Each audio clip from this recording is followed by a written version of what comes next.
Salam kasih, damai, dan sejahtera. Tuhan memberkati, menyertai, dan melindungi Salpe. Terima kasih untuk kehadiran Bapak-Bapak yang terkasih pada hari ini. Kita penuh sukacita dalam masa Prapaskah ini. Kita mempersiapkan pertobatan kita dengan sungguh dan layak, dengan kegiatan-kegiatan rohani yang bisa mengembalikan spiritualitas kita menjadi spiritualitas yang penuh kasih. Mari kita buka kegiatan bimbingan, penyuluhan, dan katekese kita ini dengan berdoa. Dalam nama Bapa dan Putra dan Roh Kudus. Amin. Allah Tritunggal yang Maha Kudus, kami bersyukur di hadapan-Mu, karena berkat kasih dan karunia-Mu, maka kami dapat dipertemukan kembali.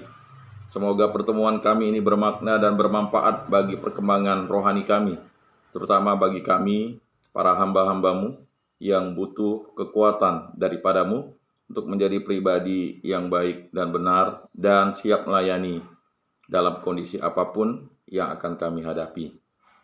Berkatilah kegiatan kami ini dan bimbinglah kami selalu dengan Roh Kudus-Mu. Semua doa ini kami serahkan dengan perantaraan Tuhan kami Yesus Kristus, yang hidup dan beraja kini dan sepanjang segala masa. Amin. Dalam nama Bapa dan Putra dan Roh Kudus. Amin. Bapak-bapak yang terkasih, saudara-saudara yang terkasih, hari ini kita akan masuk ke materi manusia makhluk sosial. Sesuai dengan masa Prapaskah pada tahun ini, tema aksi puasa pembangunan yang kita akan lakukan dan laksanakan dalam situasi yang nyata adalah bagaimana kita memperhatikan ekologi kita, lingkungan hidup kita. Nah, sebelum memperhatikan itu, hendaknya kita memahami bahwa manusia itu adalah makhluk sosial.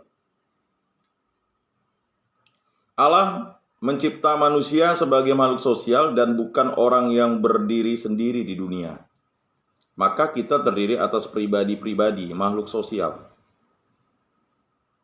Kita ingat waktu kisah penciptaan di Taman Firdaus, tidak baik ya, manusia itu seorang diri. Mari kita carikan ya yang sepadan dengan dirinya, kan begitu.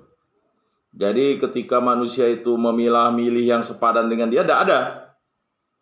Akhirnya Allah membuat manusia itu tertidur. Ingat, mengapa kita bisa tertidur? Karena Allah lah yang memberikan anugerah kita tidur. Jadi kalau orang bertanya, mengapa kita bisa tertidur dan kita bisa bangun lagi? Allah lah yang membangunkan kita. Maka sebelum tidur kita berdoa, sesudah kita bangun juga kita berdoa. Maka kalau orang bertanya, di mana ayatnya Allah memberikan kita tidur? Ya, di kitab Kejadian itu. Ya. Jadi banyak di antara kita tidak sadar bahwa kita tertidur itu bukan karena kita capek, ya. Bukan karena kita itu kelelahan dan memang waktunya tidur, tidak. Tapi Allah lah yang membuat kita tertidur supaya kita ya memulihkan kembali kondisi kita. Ya, dicas. Baterai kita tuh dicas. Bayangkan kalau kita tidak tidur 24 jam. Ada yang mampu tak tidur 24 jam kan? Tidak mungkin, pasti minimal harus ada tertidur. Minimal mengantuk terlelap 5 menit sampai 10 menit. Nah itu. Ya. Untuk itu kita perlu melihat rencana Allah dalam cara Allah mencipta manusia. Jadi ketika Adam itu, ya, Adam ini kan bukan namanya manusia ya. Adam itu adalah gelar manusia sebenarnya. Ya, manusia pertama ya disebut Adam. Bukan namanya Adam. Berbeda. Kalau nama laki-laki kita diberikan nama oleh orang tua kita masing-masing ya, sesuai. Ya, kalau kita mau merubah nama, kita harus pergi ke pengadilan, kita merubah nama. Tapi kita tidak menghargai orang tua kita yang telah memberi kita nama. Apapun nama kita, kita hargai dan hormati. Hormatilah ibu bapakmu, kan begitu. Nah, sebab cara Allah mencipta umat manusia terus-menerus memperlihatkan pula tujuan mengenai masa depan. Jadi Adam itu dibuat tertidur, terlelap, dan dalam tidurnya Allah mengambil tulang rusuknya dan menciptakan yang sepadan dengan dirinya, ya, dari tulang rusuknya adalah perempuan. Jadi refleksi atau cerminan dari Adam adalah Hawa. Memang sebelum itu belum disebut Adam dan Hawa, ya kan? Nah, apa yang terjadi ketika Adam melihat Hawa yang sepadan dengan dirinya? Penuh sukacita dan bergembira dia hidupnya. Mereka memuliakan Tuhan, bersyukur, menyembah Tuhan, menghormati Tuhan, mengabdi Tuhan. Tetapi Hawa yang diciptakan melalui tulang rusuk Adam ini buat masalah. Ya. Masalahnya apa? Ketika dia berada di taman itu, mereka sedang penuh sukacita, ya, dihampiri oleh iblis yang berbentuk ular.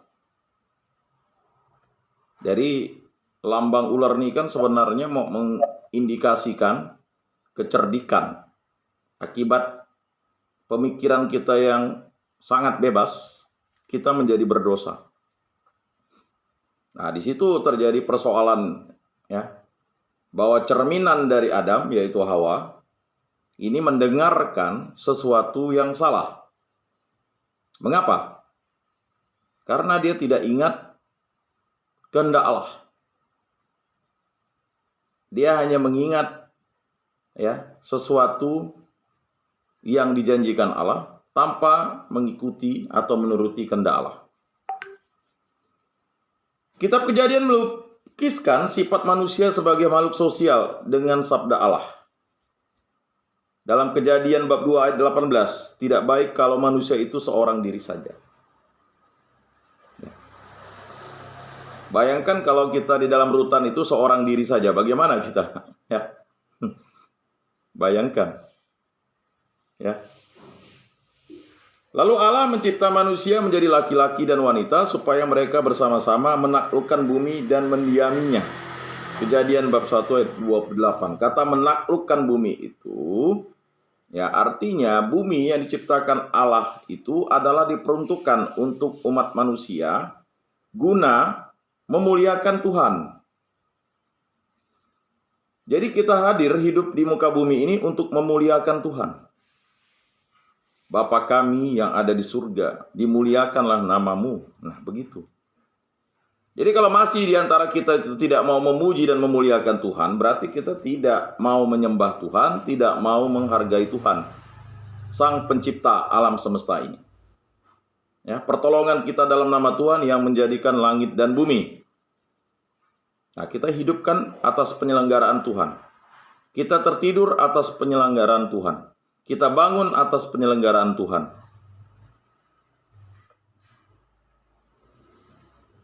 Nah, tugas itu diberikan kepada mereka berdua. Laki-laki dan perempuan itu. Jadi wajar-wajar saja di muka bumi ini ada pemimpin laki-laki, ada pemimpin perempuan. Ya, ada presiden laki-laki, ada presiden perempuan. Hebatnya, kalau presidennya laki-laki, istrinya menjadi ibu presiden. Betul tidak? Kalau presidennya perempuan, kan tidak ada bapak presiden. Nah, itu dia. Ya, hebatnya wanita itu, ya, atau perempuan, ya. Ternyata isi dari sabda Allah ialah bahwa tidak seorang pun dapat mengatakan kepada orang lain, aku dapat berdiri seorang diri. Jadi kita tidak dapat berdiri seorang diri. Manusia harus saling membantu. Saling membantu. Seperti di gereja Rutan Oekumene ini. Kita saling membantu. Ya, kalau kita tidak saling membantu, kita tidak akan bersatu. Kita tidak akan bersekutu. Kita tidak ada koinonia nanti. Maka kita harus bersatu, saling membantu, ya. Saling membantu. Apapun persoalan kawan-kawan kita atau saudara-saudara kita di tempat ini, kita harus saling membantu. Minimal mendengarkan, itulah adalah saling membantu. Apalagi kalau kita sampai memberikan nasihat, itu sudah sangat menolong.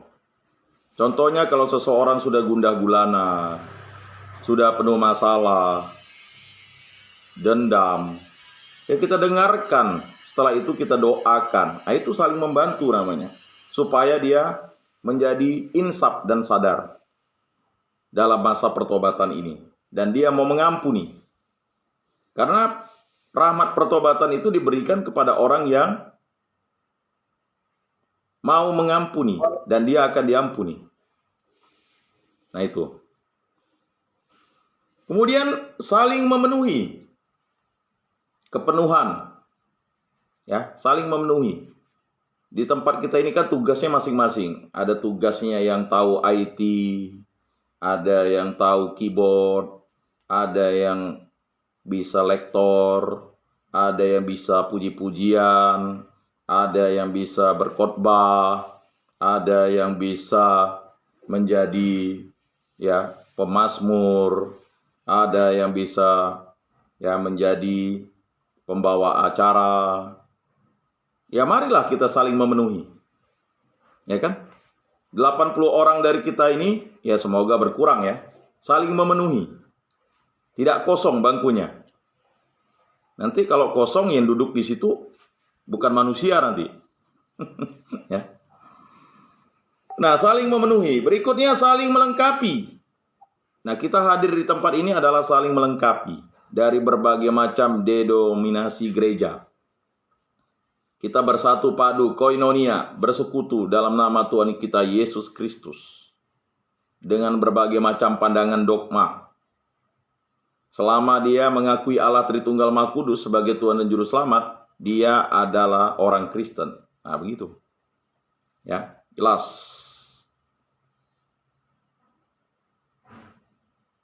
Hubungan sosial itu mempunyai dasarnya dan pernyataan yang jelas dalam hubungan nikah. Ya. Nah itu, ya, hubungan sosial itu mempunyai dasarnya dan pernyataan yang jelas dalam hubungan nikah. Jadi pranata sosial yang tertinggi dalam hubungan masyarakat itu adalah pranata nikah. Jadi kalau kita laki-laki dan perempuan saling jatuh cinta, kemudian ingin hidup bersama, pranata tertinggi di kehidupan manapun, baik dunia barat dan dunia timur, itu adalah perkawinan atau pernikahan.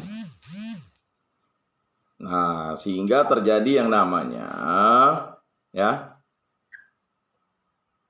hubungan relasi manusia, keintiman yang diberikan oleh Allah. Dalam kisah Kejadian itu, sifat sosial manusia dilukiskan dengan beberapa catatan yang menarik perhatian. Yang pertama, penciptaan diri wanita dilukiskan sebagai penciptaan dari tulang rusuk laki-laki. Ya. Mengapa perempuan itu tidak diciptakan dari tulang kepala? Nah, kalau dia diciptakan dari tulang kepala, nanti dia menginjak kepala laki-laki. Atau dari tulang kaki, nanti diinjak oleh laki-laki. Makanya tulang rusuk sejajar. Jadi laki-laki dan perempuan itu sejajar, setara. Ya. Lukisan itu menandakan bahwa terdapat hubungan erat antara kedua jenis manusia. Kesimpulan yang ditarik yakni bahwa wanita harus mengakui ketergantungannya dari laki-laki. Mungkin juga menjadi tujuan dari lukisan itu. Jadi tidak mungkin seorang perempuan itu bisa hamil tanpa laki-laki. Nah, begitu. Ketergantungan maksudnya. Dan tidak mungkin laki-laki bisa hamil kalau tidak ada wanita. Nah, begitu. Jadi saling ketergantungan, ya. Akan tetapi kita harus ingat bahwa bahan tradisi itu timbul di antara masyarakat di mana istri berada di tingkat hak yang lebih rendah dibandingkan dengan pandangan masyarakat kemudian. Jadi di dunia timur itu hak perempuan itu lebih rendah. Mentang-mentang istri dianggap tidak setara. Bahkan ada tradisi yang menganggap istri itu adalah pembantu, jongos, yang harus mengerjakan pekerjaan-pekerjaan yang ya sifatnya di dapur, ya di kasur, di dapur, di sumur. Ya kan? Bahkan masih ada tradisi-tradisi dari beberapa suku etnis itu, kalau belum dapat anak laki-laki, ya harus cari anak laki-laki keturunan supaya kawin lagi. Padahal itu bohong-bohongnya laki-laki. Karena sel sperma laki-laki itu kan mengandung ya X dan Y. Sedangkan sel telur perempuan itu X. Mana mungkin sel telur perempuan itu yang menentukan jenis kelamin? Sel sperma laki-laki. Kalau XX, sel sperma X ketemu sel telur X, ya jadilah dia perempuan. Sel telurnya X, sel spermanya Y, jadilah laki-laki. Nah, itulah biologi kan. Jadi ada mentang-mentang tidak dapat anak laki-laki, lalu ya kawin lagi ya. Itu namanya adalah bohong-bohongnya kaum lelaki untuk membohongi kaum perempuan. Nah, jadi seperti itu. Ya. Jadi sekarang tidak bisa dibohongi lagi. Kemajuan sudah tinggi, ya. Jadi akibatnya tradisi itu menjadi usang. Yang kedua, dalam uraian kisah kejadian dan dalam bab-bab yang berikut dilukiskan Adam dan Hawa sebagai orang tua asal dari semua manusia. Ya, Adam dan Hawa itu asal semua manusia. Ya. Jadi semua manusia itu berasal dari Adam dan Hawa. Maksudnya dari hasil perkawinan laki-laki dan perempuan. Nah, itu harus dipahami. Tidak bisa dong laki-laki kawin dengan laki-laki, perempuan kawin dengan perempuan. Tidak bisa. Zaman sekarang boleh. Nah, itu adalah penyimpangan perilaku.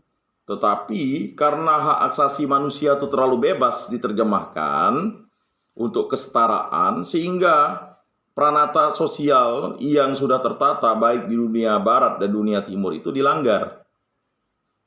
Nah, dilanggar. Mengapa dilanggar? Ya karena ya orang terlalu bebas mengartikan. Ya. Nah, itu harus dipahami. Yang dimaksudkan ialah persatuan semua orang. Persatuan segala bangsa. Ya. Kita ingat kisah bangsa Israel itu bermula dari satu orang. Ingat ya. Dimulai dari namanya Israel. Siapa Israel itu ya? Yakub. Yakub yang dibaptis oleh Allah menjadi Israel. Ya. Dia bergulat dan menang. Mengapa Yakub harus dirubah namanya? Karena Yakub itu penipu, menipu. Walaupun dia pernah ditipu.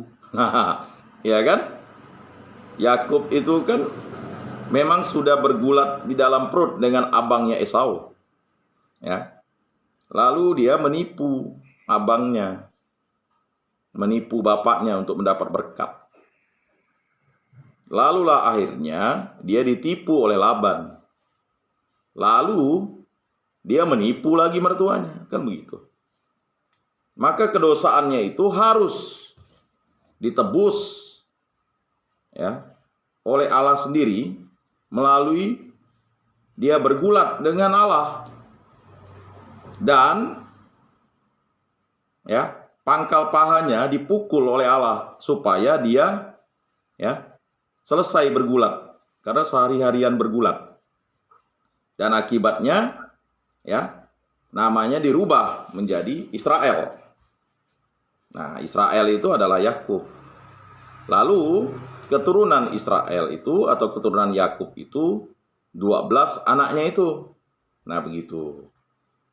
Setelah 12 anaknya itu, ya, karena Yusuf dijual, jadi 11 anaknya, karena ada kelaparan di tanah tempat mereka tinggal, mereka harus masuk ke Mesir karena Allah mempersiapkan Yusuf untuk menyelamatkan mereka. Mereka tinggal di Mesir, ya, dari keturunan Yakub itu atau keturunan Israel itu, mereka menjadi banyak dan menjadi bangsa. Nah, begitu disebut bangsa Israel. Monogenisme itu adalah simbol yang dengan nyata menjelaskan fakta bahwa seluruh umat manusia adalah satu. Nah, itu. Jadi sebenarnya seluruh umat manusia itu adalah satu. Kita ingat waktu didirikannya Menara Babel, yang merubah bahasa manusia adalah Allah sendiri. Mengapa? Karena manusia itu menjadi sombong, ingin setara dengan Allah. Dan didirikanlah Menara Babel yang sampai ke langit. Tetapi apa yang terjadi? Ketika bahasanya dirubah, mereka tidak bisa kerja lagi. Nah, itu akibatnya. Jadi, yang menciptakan bahasa itu bukan manusia, tetapi Tuhan Allah. Untuk apa? Untuk mereka memahami bahwa dengan bahasa-bahasa itu mereka harus memuliakan Allah, bukan menyombongkan pekerjaan mereka sendiri, mendirikan, ya, Menara Babel sampai ke awan untuk sama seperti Allah. Nah, monogeisme itu adalah simbol yang dengan nyata menjelaskan fakta bahwa seluruh umat manusia adalah satu. Familia nationum, satu famili segala bangsa, istilah Paus Pius ke-12. Kita ini adalah satu famili segala bangsa. Maka ada dokumen yang dibuat, ya, itu dokumen kemanusiaan oleh Paus Fransiskus dan imam besar, ya, Mesir, kan, bahwa kita adalah satu saudara dalam kemanusiaan. Nah, itu. Berikutnya, yang ketiga, manusia. Nama Adam berarti manusia. Nah, jadi ini harus dipahami.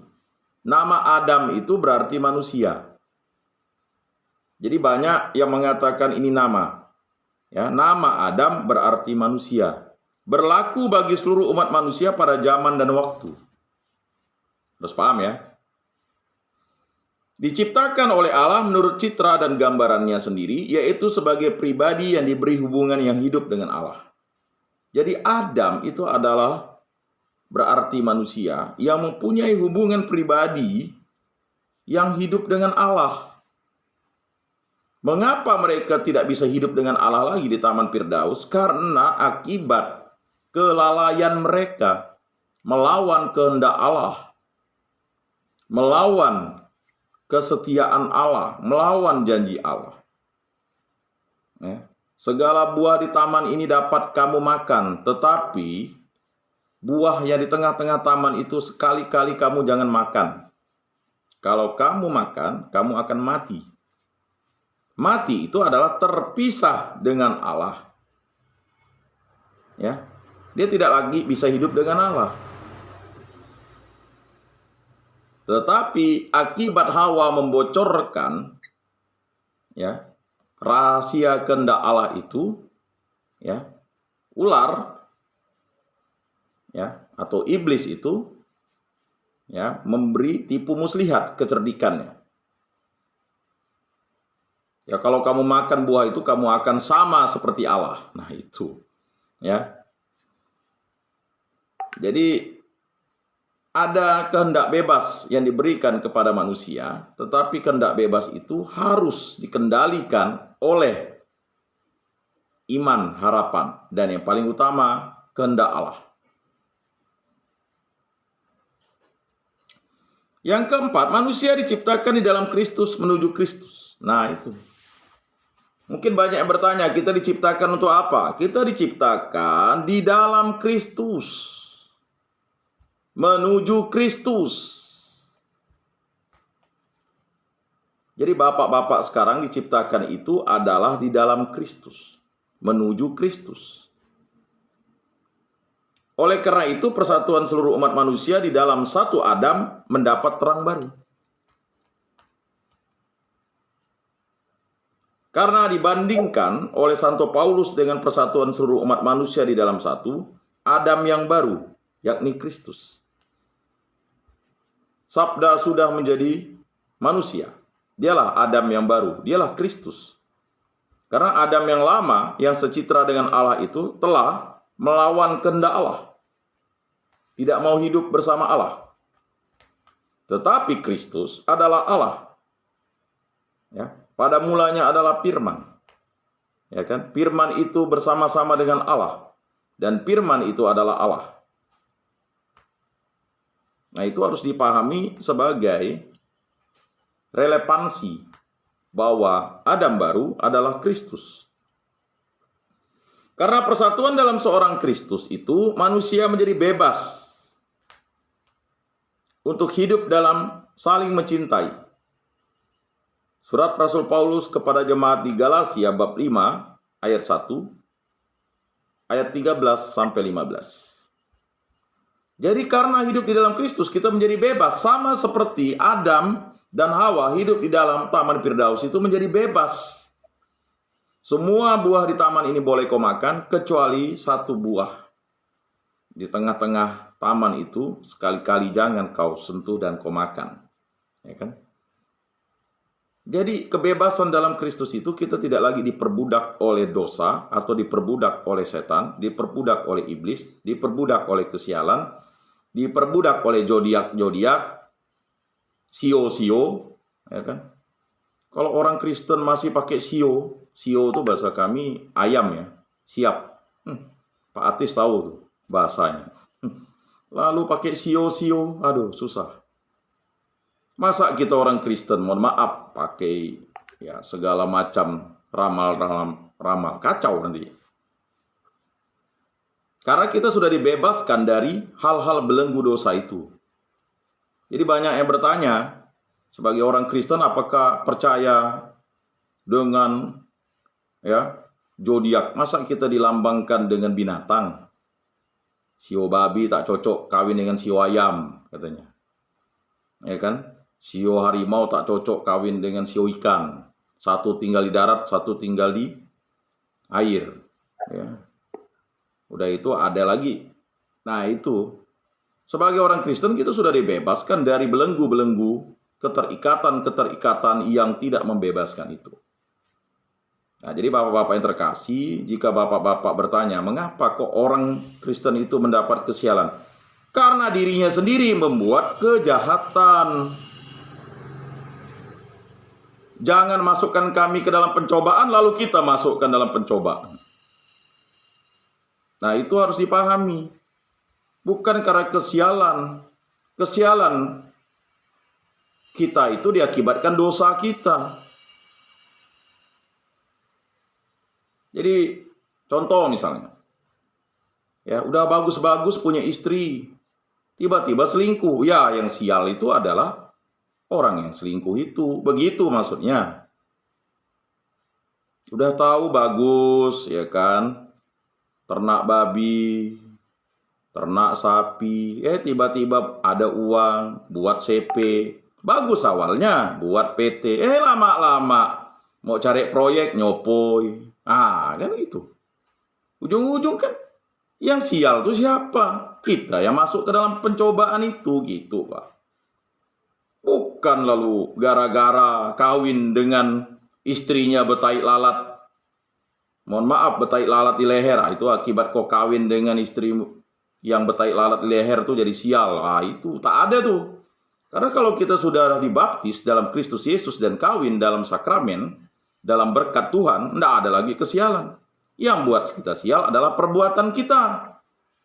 Lalu tiba-tiba ini cobaan dari Tuhan Allah. Parah lagi, itu orang Kristen yang sangsut namanya. Mana ada cobaan dari Allah? Cobaan itu dari iblis. Baca Injil tuh. Yesus dicobai iblis, Tuhan jadi dicobai oleh iblis. Apalagi manusia. Nah, ini harus dipahami. Mungkin untuk merubah itu memang perlu terus penginjilan ya. Jadi banyak di antara kita itu ya, lalu tidak boleh lah. Misalnya kalau tidur tuh harus ke kanan. Ya ampun, tidur pun diatur ke kanan, ke kiri. Ya kan? Tidak boleh tidur yang tidak boleh misalnya tidur di pintu. Orang mau lewat payah lah, kan begitu. Ya kan? Bahkan kita diatur oleh tahayul. Lihat tuh kupu-kupu ada tamu, ya kan? Tangan gatal mau dapat duit. Tangan gatal kena gigit nyamuk gimana? Nah, inilah kita terbelenggu dalam perangkap ketidakbebasan. Mata berkedip kiri ada orang ngomongkan. Ya memang lagi mata itu lagi sakit ke sebelah kiri. Mata kedip di sebelah kanan mau dapat duit nih. Nah, yuk. Masa tanda-tanda alam kamu bisa lihat, sedangkan tanda-tanda Tuhan tidak bisa kamu lihat. Nah, ini kacau. Sering kita meramal-meramal itu, bahkan mengandai-ngandaikan. Ya kan? Bahkan waktu orang misalnya mau berjodoh, lihat tuh. Kalau laki-lakinya lebih pendek dari perempuan, banyak rezeki itu katanya. Nah, tapi kalau laki-lakinya lebih tinggi dari perempuan, itu serasi katanya. Aduh, susah juga. Jadi serba salah orang akibat ramalan-ramalan kita tuh. Ya kan? Nah, jadi ramalan-ramalan itu adalah suatu ketidakbebasan. Jadi bagi orang Kristen itu kita bebas dari ramalan, bebas dari tahayul. Tetapi bukan sebebas-bebas yang mengartikulasikan budaya begitu. Budaya itu dihargai. Sopan santun, tradisi. Masa kepala orang bapaknya tinggal ditepuk saja? Itu kan namanya tidak menghormati orang tua. Hormatilah ibu bapakmu, kan begitu. Nah, jadi harus dipahami ya. Lalu dalam Adam yang baru segala makhluk bersatu. Surat Rasul Paulus kepada jemaat di Kolose bab 1 ayat 17. Jadi kita menjadi pengikut Kristus itu harus bersatu. Bersatu dalam salib Kristus. In hoc signo vinces, dengan tanda salib kita pasti menang. Maka sebagai orang Kristen, ya, berkali-kali saya sampaikan, orang Kristiani itu kan harus melaksanakan duit rohani, duit lakukan, ya kan? Kita ditebus dan diutus, ya. D-nya itu doa dan firman yang paling utama. U-nya usaha dan pelayanan yang baik dan benar. Ya. I-nya iman dan takwa kepada Allah Tritunggal Maha Kudus. T-nya tabah dan setia kepada jalan salib Yesus Kristus. Nah, kalau tidak melakukan itu sebagai orang Kristiani, kita akan kacau hidup kita. Lalu balau, kacau balau. Ya. Nah, ini harus dipahami sebagai iman dan harapan kita kepada Kristus Yesus, karena Kristus Yesus adalah kasih yang sempurna. Hubungan manusia dengan sifat sosial itu mendapat arti yang penuh dengan hubungan perkawinan. Jadi bapak-bapak yang terkasih, mengapa relasi perkawinan itu dijunjung tinggi oleh gereja? Karena gereja ya menghargai dan menghormati dan mengabdi kepada sakramen perkawinan, ya, karena sakramen perkawinan itu adalah hak kodrati manusia dan itu dianugerahkan oleh Allah. Jadi perkawinan itu maknanya luhur karena dipersatukan oleh Allah. Apa yang dipersatukan Allah tidak boleh diceraikan oleh manusia. Kalau kata tidak boleh ini bahaya nih. Siapa yang menceraikan itu akan mendapat kutukan, celaka, kesialan. Ya. Ini kawin gereja, menerima sakramen perkawinan. Mohon maaf, oknum pengurus adat pula nyeraikan. Dari mana pasalnya? Saya udah nanya orang yang tahu adat tuh.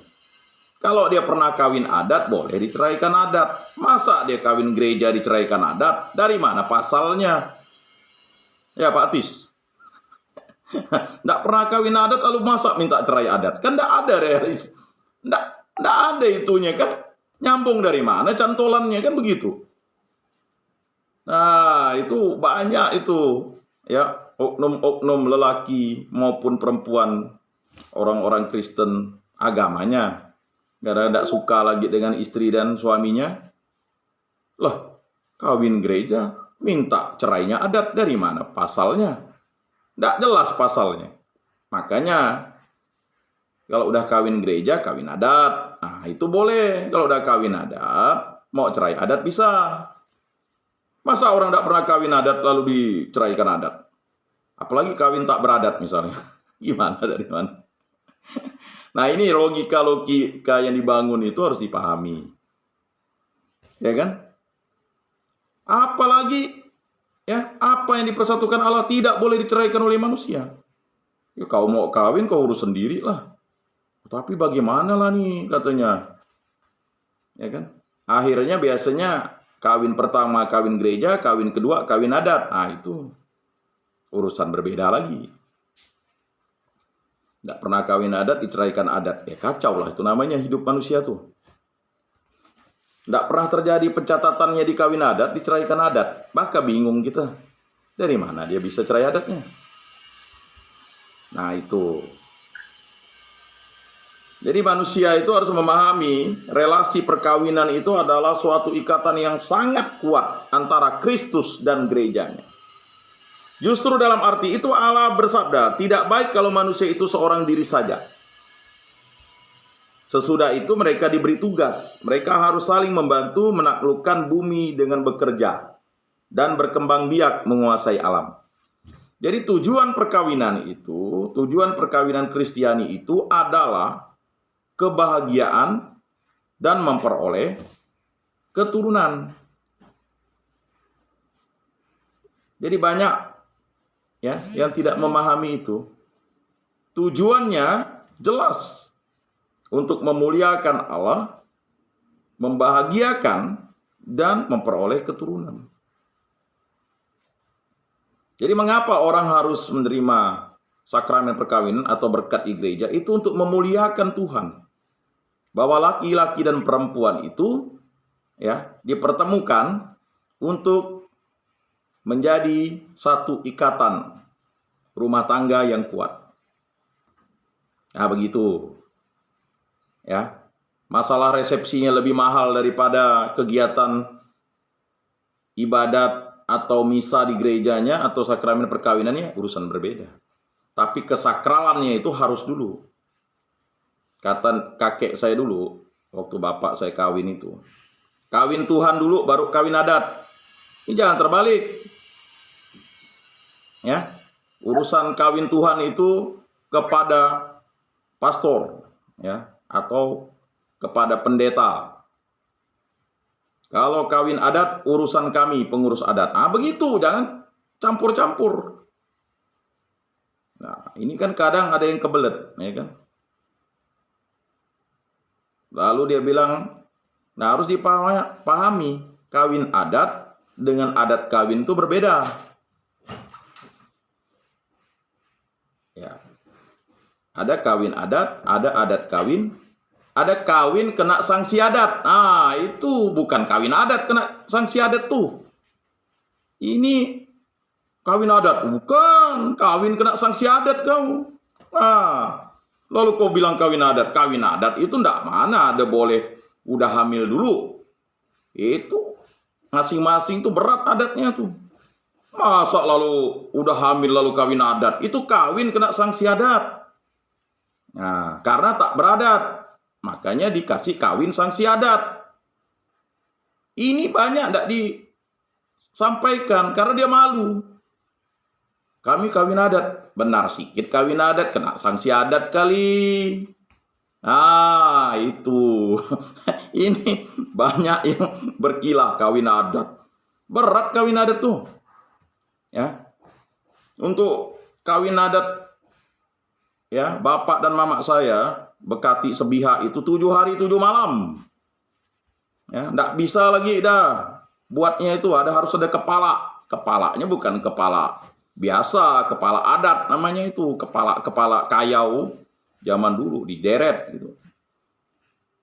Makanya kawin adat Dayak itu sulit dibuat karena memang kepala kayawan itu udah nggak ada lagi. Makanya diserahkan ke kawin gereja, itu yang paling tinggi dah, kawin Tuhan namanya. Oh gampang kawin dengan orang Dayak tuh 1 ekor ayam. Itu bukan, itu hanya adat kawin, bukan kawin adat kawin. Karena ya kan kalau kawin adat tidak mampu lagi gitu. Cuman kan banyak orang Dayak ini lupa deh. Lalu dia bilang itulah kawin adat. Baru betunang itu udah boleh, bahasa kami bunyak bu, semana boleh. Minum kopi, potong ayam, katanya adalah tidur. Oh, enggak bisa dong. Ya. Jadi persoalan-persoalan itu harus dipahami bahwa jangan sampai kita memutarbalikkan fakta yang jelasnya itu sudah jelas. Sebagai orang Kristiani, ya, kita harus tahu bahwa kita harus kawin gereja atau kawin Tuhan dulu, itulah sakramen perkawinan atau berkat di gereja dulu. Baru kawin adat. Kawin adatnya, ya silakan. Ada adat ringan, adat sedang, adat berat. Kalau adat berat udah sulit dah dibangun gitu. Nah setelah itu silakan. Nah ini harus dipahami, ya. Karena apa? Ya. Karena dalam perkawinan itu nanti terjadi saling membantu. Menaklukkan bumi dengan bekerja. Kata menaklukkan bumi itu bekerja. Bekerja. Ya. Masa udah kawin tidak mau kerja? Mau tinggal sama mertua, tinggal sama orang tua. Yang namanya resiko orang kawin itu harus pandai bekerja. Lalu mau nenggek kering, ini tidak bisa. Maka ya dalam perkawinan itu harus dijelaskan, laki-laki itu harus cakap dan perempuan itu harus bisa masak, cakap bekerja. Ya kalau di kampung ya bisa buka hutan untuk berladang, udah tebas-tebang bisa berladang, bisa berburu, bisa bekerja untuk mencari nafkah makan untuk istri dan anak-anaknya. Ini malah nenggek kering, istrinya kerja, dia nyantai di rumah. Nah, itu kacau lah. Karena saling membantu, saling bekerja. Lalu menaklukkan bumi dengan bekerja dan berkembang biak. Nah ini, berkembang biak. Makanya jangan marah kalau ditanya, udah punya anak gak? Yang punya anak sih istri kita begitu. Bukan kita tak bisa punya anak. Laki-laki itu mandul semua. Ada gak yang bunting? Laki-laki, nggak mungkin kan. Yang bunting itu kan istri kita yang hamil, ya kan. Nah jadi kalau memang pun tidak bisa memperoleh keturunan, ya bisa mengangkat anak. Tradisi-tradisi pun tidak ada masalah sebenarnya. Bukan lalu kawin lagi, ini kacau. Menyudutkan istrinya, bilang istrinya yang mandul, padahal laki-lakinya kan begitu. Tidak mau diperiksa dua-duanya. Nah mandul itu tidak membatalkan perkawinan ya. Karena sudah berjanji di depan Allah, di depan Tuhan. Menerima dalam untung dan malang, suka dan duka, sehat dan sakit. Nah itu. Jadi banyak mentang-mentang tidak punya anak lalu mau kawin lagi. Oh tak bisa tuh. Ya. Dia bisa berkembang biak dengan cara mengangkat anak. Malah lebih mulia kan. Kita bisa mengangkat anak orang, ya kan. Ya, jangan lalu kawin lagi. Itu namanya kena kesialan, kesesatan namanya. Kemudian menguasai alam. Ya, menguasai alam. Ya. Dengan kita berkeluarga, kita pindah dari rumah orang tua. Kalau di kampung mungkin cari lahan. Lahan itu kan akhirnya nebas. Ya, segala nebang pohon ya untuk buat rumah kan. Nah, Lalu disambung, sebab itu seorang laki-laki akan meninggalkan ayahnya dan ibunya dan bersatu dengan istrinya sehingga keduanya menjadi satu daging. Nah itu, apapun yang terjadi, janganlah sampai kita tuh nebeng dengan mertua, nebeng dengan orang tua, kacau nanti itu. Ya. Karena memang sudah diperintahkan oleh Tuhan Allah untuk kita meninggalkan ayah dan ibu kita dan bersatu dengan istri kita sehingga keduanya menjadi satu daging. Apalagi perkawinan zaman sekarang kan bingung-bingung kita. Satu kerja di luar negeri, satu tinggal di dalam negeri. Kapan ketemunya? Itulah perkawinan zaman sekarang, cukup aneh. Biarpun bentuk tradisi itu adalah bentuk yang tua, tampak kepada kita bahwa nilai wanita hendak diangkat pada nilai yang lebih tinggi yang diterima oleh pandangan umum masa itu. Orang Farisi bertanya kepada Yesus, apakah ia menerima peraturan Nabi Musa bahwa seorang laki-laki boleh menceraikan istrinya? Nah, di sini penegasannya. Dengan tegas Yesus katakan, Yesus melarang justru dengan mengutip kalimat dari kitab Kejadian. Seperti tersebut di atas, suami istri merupakan satu persatuan yang tidak terpisahkan.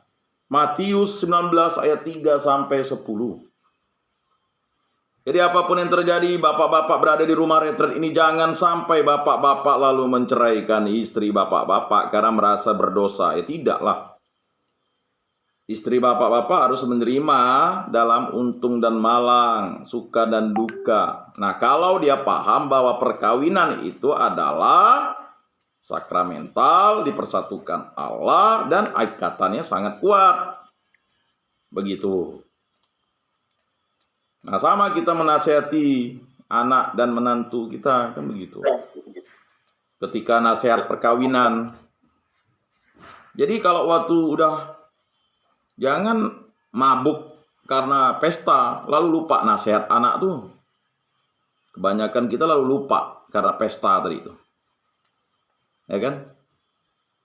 Pesta 7 hari 7 malam, nasihat anak enggak. Anak itu harus, anak dan menantu tuh harus dinasihati. Waktu mereka pada malam pengantin atau 1 hari setelah pengantin. Jangan nasihati tunggu sudah masalah. Ayo kacau lah. Sebelum ada masalah dinasihati, ya. Walaupun bapak-bapak berada di tempat ini, nasihatilah pakai handphone, kan? Doakan, kan begitu. Biarpun bentuk tradisi itu adalah bentuk yang tua, tampak kepada kita bahwa nilai wanita hendak diangkat kepada nilai yang lebih tinggi yang diterima oleh pandangan umum masa itu. Orang Farisi bertanya kepada Yesus, ya kan? Seperti yang dia katakan tadi. Saya mengulangi itu kan. Apakah ia menerima peraturan Nabi Musa bahwa seorang laki-laki boleh menceraikan istrinya? Ya. Yesus melarang justru dengan mengutip kalimat dari kitab Kejadian seperti tersebut di atas. Ya, kita tahu kitab Kejadian itu siapa yang menuliskan? Tuhan Allah. Siapa Tuhan Allah? Yesus Kristus. Jadi orang Farisi itu mau ditegaskan, kau tuh, Musa tuh menulis tuh atas perkataan aku. Nah, begitu. Maka ditegaskan kembali oleh Yesus. Karena dia mau menggunakan dalil Musa. Akibat ketegaran tengkukmu lah, maka Musa menuliskan surat cerai, kan begitu. Kamu sesat katanya. Soal perkawinan sendiri akan dibicarakan kemudian dalam hubungan dengan sakramen. Nanti kita akan bicarakan ya supaya lebih paham bapak-bapak tentang makna perkawinan di gereja Katoliknya. Di sini terutama hendak dipandang sebagai dasar sifat manusia sebagai makhluk sosial. Jadi sebagai makhluk sosial itu wajar manusia itu ya kan kawin dan dikawinkan. Kata kawin dan dikawinkan itu, manusia punya kehendak bebas untuk kawin, tetapi harus dikawinkan dengan sesuatu yang ratum et consumatum, halal. Diberkati. Titik. Tidak ada nol-nolnya lagi. Ya. Bahkan dalam pranata adat, ya ada kawin adat. Dia punya kehendak bebas, tetapi kehendak bebasnya harus diatur oleh adat. Ya kan? Dalam adat itu kan dicek, diperiksa. Ya. Masih gadis atau ya masih perjaka enggak laki-lakinya. Nah, tiba-tiba ada sumbang kata, oh si gadis nih tidak perawan. Disangsi adat tuh. Oh si perjaka tuh pernah kawin lagi, sanksi adat dulu. Kalau pernah dia kawin adat dengan perempuan lain, ya dia harus ceraikan istri pertamanya itu, baru kawin dengan istri keduanya. Kalau betumpet bahasa kami itu berat tuh, harus izin istri pertama. Ya. Kalau istri pertama tak izinkan tidak boleh. Makanya saya heran kalau orang Dayak bisa kawin banyak itu bagaimana itu? Itu sih kawin tak beradat. Mohon maaf ya. Karena kalau kawin adat orang Dayak itu harus minta izin istri pertama. Mengapa dia mau kawin dengan istri kedua? Oh, untuk membantu ya di ladang. Ya, di ladang. Tahu berapa jumlah adatnya itu? Hitung kepala rambut istri pertama. Hitunglah rambut di istri pertama berapa tuh? Mampu gak kita menghitungnya? Tidak mampu. Kalau nanti istri pertama sampai marah dengan istri kedua, istri pertama tuh berhak suruh suaminya untuk menceraikan istri kedua itu, atau tompetnya itu tadi. Tumpetnya itu ya. Ini mohon maaf nih, mungkin banyak yang tidak paham. Kalau saya tanyakan masalah adat kawin itu dengan kakek saya dulu. Karena kakek saya pengurus adat. Nggak boleh main-main tuh. Ya kan?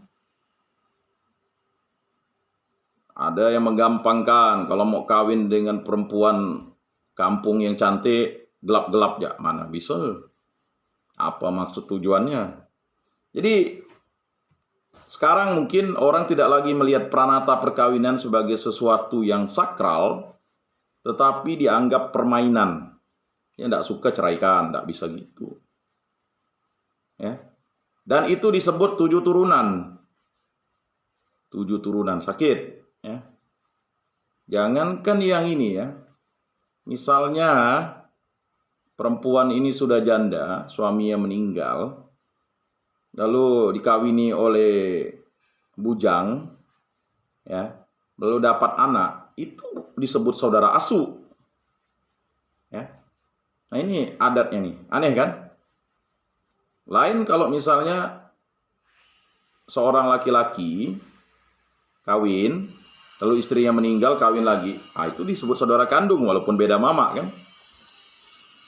Mengapa terjadi seperti itu? Itu adalah tradisi untuk menguatkan perkawinan supaya manusia tidak main-main dengan perkawinan. Ya. Nah, perkawinan itu bukan sesuatu permainan, tetapi perkawinan itu adalah karya agung Allah.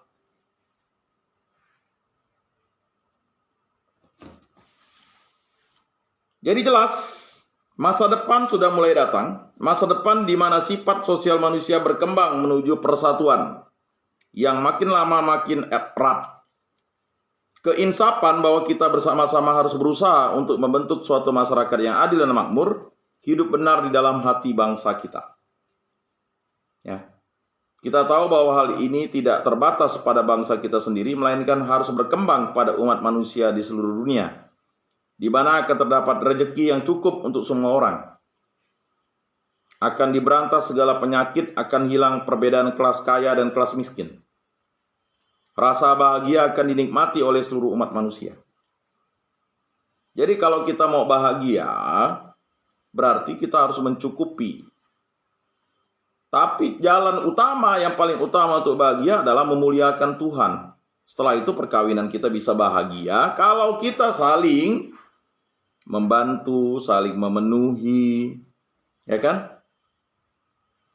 Jadi kalau hanya satu yang bekerja, kan tak mungkin. Banyak yang merendahkan misalnya istrinya hanya rumah tangga. Sekarang coba kita jadi bapak rumah tangga. Masak, cuci, ngurus anak. Kalau kita sewa pembantu udah berapa tukang masak, tukang cuci. Ini istri kita. Makanya kita sering menganggap istri kita itu rendah, lalu kita anggap jongos, babu, dan sebagainya. Nah, sekarang istri kita menanggung rasa malu karena kita berada di tempat ini dan sebagainya. Nah, ini harus dipahami ya. Akan diberantas segala penyakit, akan hilang perbedaan kelas kaya dan kelas miskin. Rasa bahagia akan dinikmati oleh seluruh umat manusia. Untuk maksud itu kita sekarang harus berkorban.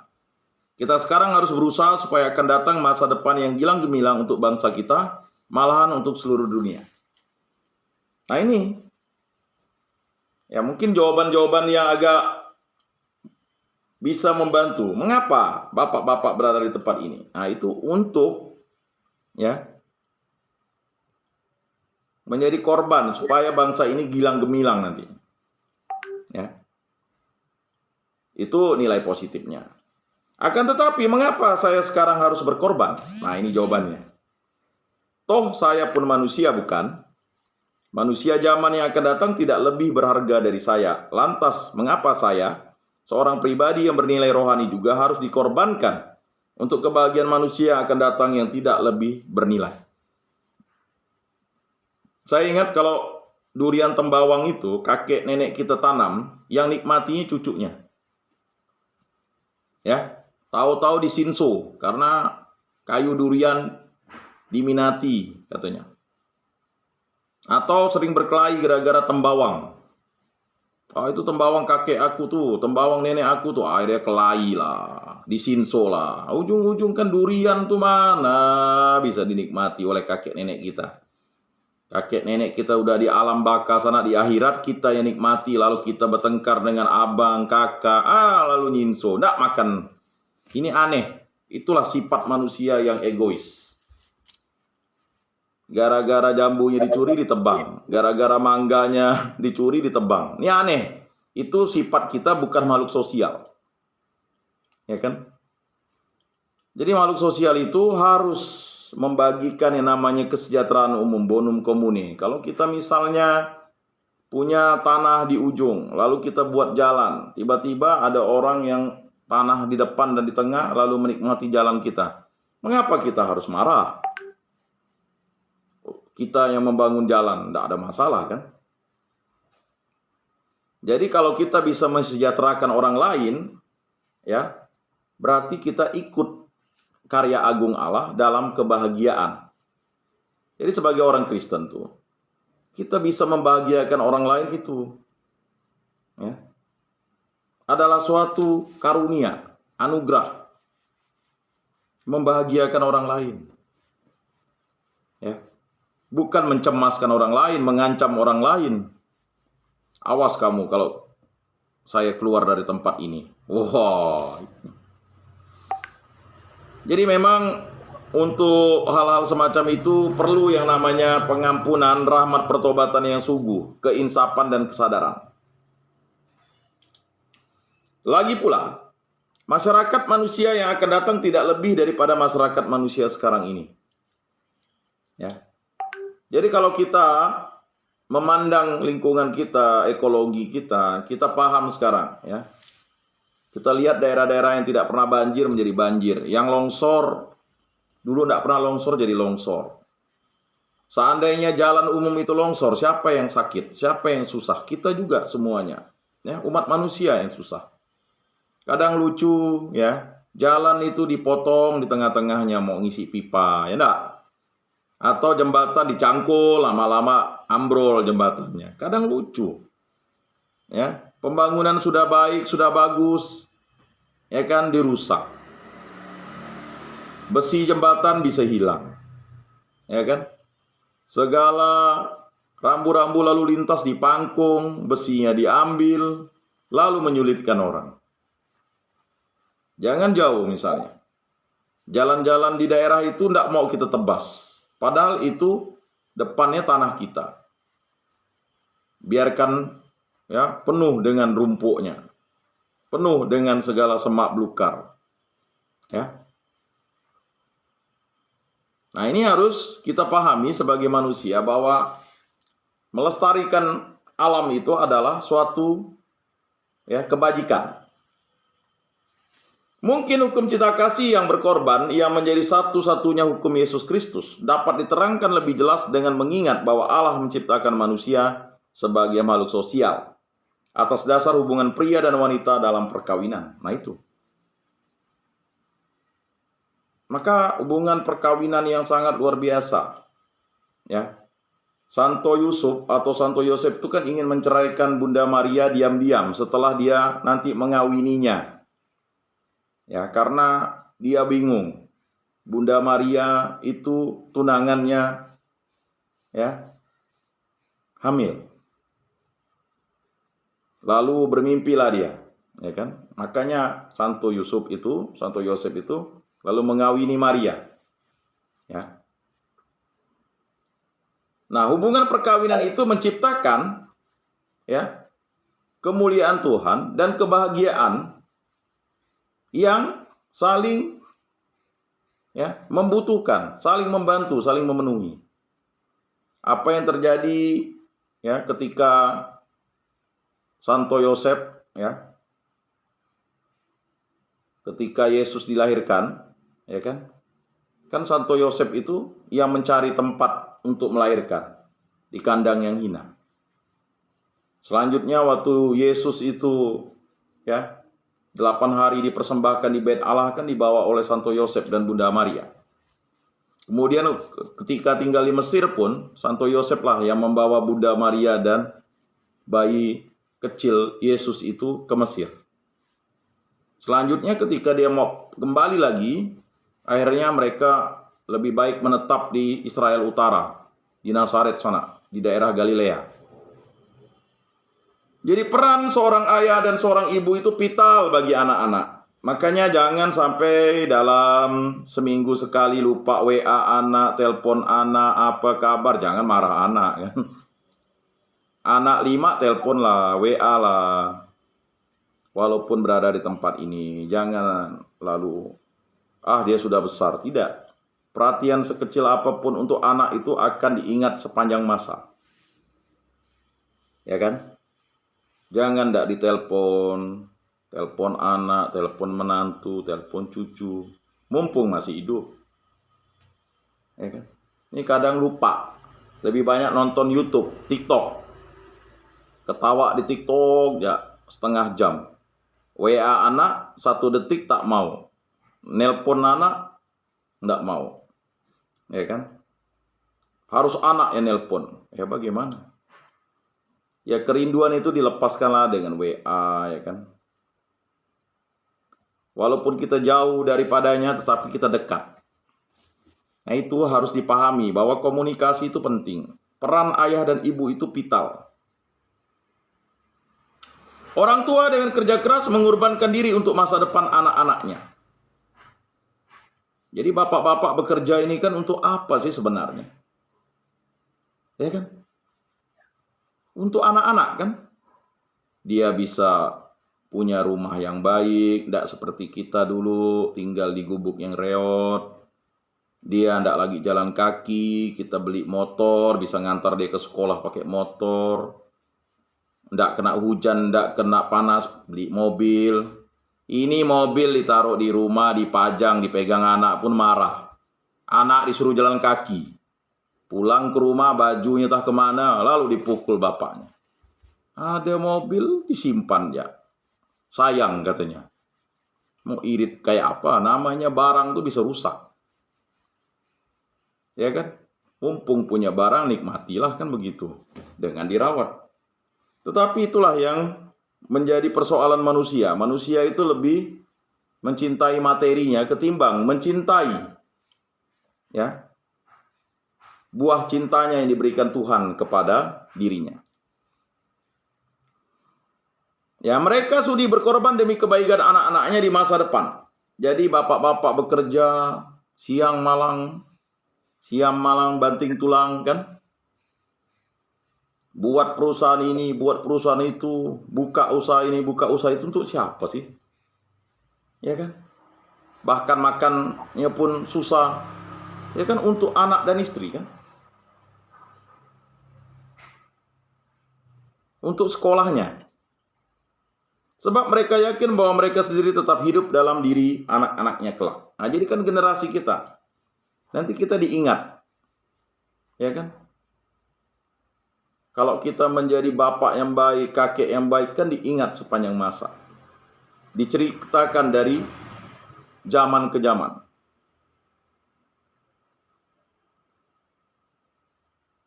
Sebab mereka yakin bahwa mereka sendiri tetap hidup dalam diri anak-anaknya kelak. Bukankah kita yang sekarang hidup dan bekerja bersama-sama, bekerja untuk masa depan anak-anak kita?